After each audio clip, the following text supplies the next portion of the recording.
Dhammapada Verse 109.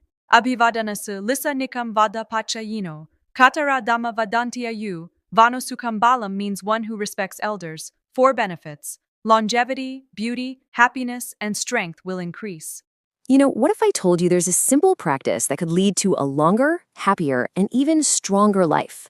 Well, ancient wisdom says there absolutely is, and it's all unlocked in this one incredible story called the Ayurvadana Kumara Vatu. It's actually the story behind one of the most profound verses in the Dhammapada. So here it is, verse 109 from the Dhammapada, in its original Pali. Now, this isn't just poetry. This verse is said to hold a powerful promise, almost like a spiritual equation for living a better life. So what exactly is it saying? When we translate it, we get a really clear principle. Honoring virtuous people leads to 4 specific benefits. But, is this just a nice idea, or is there more to it? Well, the proof, as they say, is in the story. A pretty dramatic story of a child whose life was hanging by a thread. Okay, so our story starts with 2 hermits. These were men who had stepped away from the world to live a life of really deep spiritual discipline. And for 48 years, they practiced these austerities together, focusing completely on their spiritual growth. But after almost 5 whole decades, one of the hermits decides to leave that ascetic life. He goes back to society, he gets married, and pretty soon he has a son. And about a year after that, the new family decides to pay a visit to the old friend who'd stayed behind. Now, during this reunion, something unsettling happens. As the parents pay their respects, the hermit blesses them, saying, "May you live long." But then, when he looks at their little boy, he says nothing. His silence was just heavy, and you can imagine this sense of dread just filling the air. So the parents, they press him. They need to know what's wrong. And that's when the hermit reveals this terrible prophecy. Their son, he says, has only 7 days left to live. He couldn't stop it himself, but he knew someone who just might, the Buddha. Totally desperate, the parents rush their son to see the Buddha. And when they pay their respects, the Buddha also blesses only the parents. He confirms the grim prediction, which must have been devastating, but and this is the important part, he also offered them a way to prevent it. Now, the Buddha didn't just offer some simple blessing. No, instead, he laid out a very specific, actionable plan to save the child. You could think of it as a 7-day spiritual intervention designed to create this powerful shield of protection. He gave them 3 crystal-clear instructions. First, build a special pavilion right at the entrance of their home.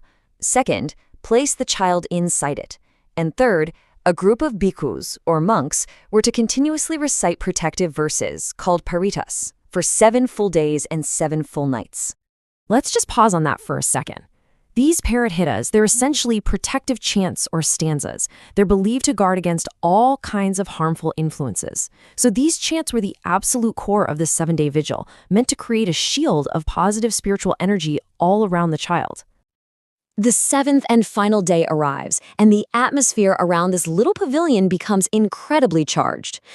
The Buddha himself shows up. Devas, these are benevolent celestial beings from all over the universe, they gathered too. But they weren't alone. A malevolent ogre named Avardaka was also there, literally waiting for his chance to claim the child's life. But as more and more of these powerful devas arrived, their collective positive energy created this immense force.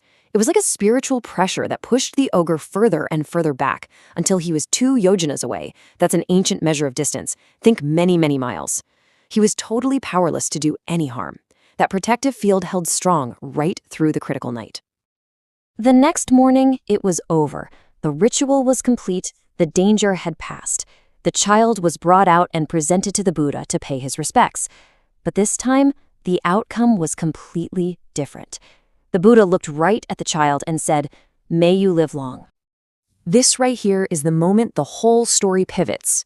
It moves from being about a desperate ritual for just one child to becoming a universal principle for literally everyone. The parents, though, who were just overjoyed, they still had one more question.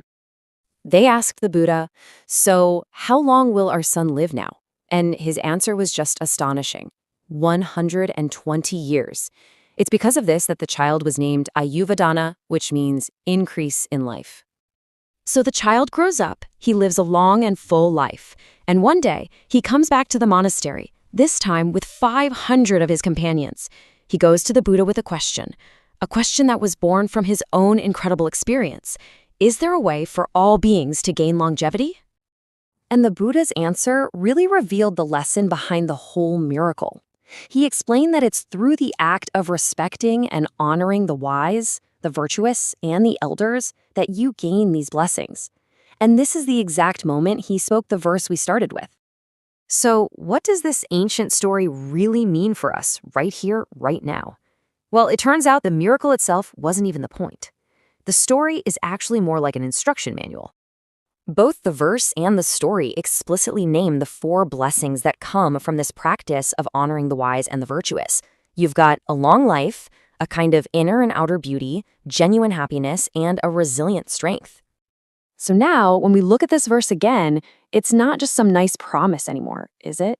It's a principle that was proven by Ayurvedana's entire life.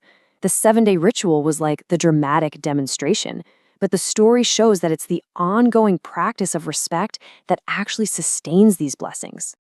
The real insight here is this: respect isn't just passive politeness. The story frames it as a powerful, creative act. It suggests that by genuinely honoring virtue in others, we generate a kind of protective energy that brings real, tangible benefits into our own lives. And that really leaves us with a powerful question to carry with us. The story demonstrates the principle, but the practice, well, that's ours to own. So who are the wise and virtuous people in your life? And how can you begin to honor them today?